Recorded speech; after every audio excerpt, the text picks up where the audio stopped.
Nak tengok magic tak? Cuba duduk kita cuba. Gitu. Kita cantik-cantik. Macam mana nak bagi balon ni besar tapi tak payah tiup?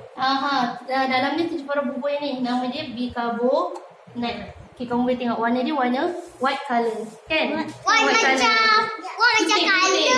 Ya, colour. Boleh colour macam ni. Tercipara dia masukkan dalam, put in the balloon. Okay, kamu boleh tengok dalam ni. Akik lah tangan nak tengok pun. Adalah dalam ni. Itu kan. Itu. Teacher. Itu rumah saya dah mengetuk. Balon saya dah habis. Balon saya esok saya nak beli balon saya kat rumah lem. Okay, be quiet. Wait. Okay, dia Teacher Farah kan letakkan dekat botol ni.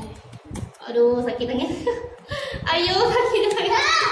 Okay, lepas tu kamu lihat balon ni tak ada apa kan? Okay, dalam kita dah isi yang Teacher Farah kata white colour tadi, bicarbonate. Dan Teacher Farah letakkan dalam. Dia akan jadi apa?